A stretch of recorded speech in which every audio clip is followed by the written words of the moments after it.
లైంగిక వేధింపుల ఆరోపణలతో దేశం విడిచి పారిపోయిన వివాదాస్పద స్వామి నిత్యానంద లీలలు కంటిన్యూ అవుతూనే ఉన్నాయి.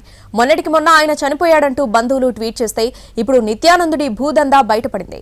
బొలీవియాలో భూమి లీజుకు నిత్యానంద అనుచరులు ట్రై చేయడంతో అక్కడి అధికారులు 20 మందిని అరెస్ట్ చేశారు. వివాదాస్పద ఆధ్యాత్మిక గురువు నిత్యానంద స్వామి మళ్లీ టాక్ ఆఫ్ ది టౌన్ గా మారారు. లైంగిక వేధింపుల కేసుల్లో ఆరోపణలు ఎదుర్కొంటూ దేశం విడిచి పారిపోయిన నిత్యానంద ఇప్పుడు బొలీవియాలో భూకుంభకోణానికి తెరలేపారనే ఆరోపణలు వినిపిస్తున్నాయి. దేశం కాని దేశంలో తన కైలాస సామ్రాజ్యాన్ని విస్తరించేందుకు నిత్యానంద ప్రయత్నించినట్లు తెలుస్తోంది. బొలీవియాలోని భూముల్ని ఈజీగా కొల్లగొట్టేందుకు నిత్యానంద అనుచరులు ప్రయత్నించారు. స్థానిక తెగలతో భూమి లీజుకు ఒప్పందాలు కుదుర్చుకునే ప్రయత్నం చేశారు. ఈ విషయం తెలియడంతో బొలీవియా ప్రభుత్వం అప్రమత్తమైంది. వెంటనే రంగంలోకి దిగిన అధికారులు కైలాసతో సంబంధం ఉన్న 20 మందిని అరెస్టు చేసి వారిని స్వదేశాలకు పంపించారు.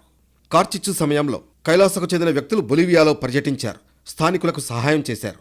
ఆ తర్వాత వారి కన్ను అక్కడి భూములపై పడింది. స్థానిక తెగలను మభ్యపెట్టి భూముల్ని 1000 ఏళ్లకు లీజుకు తీసుకునేందుకు ప్రయత్నించారు.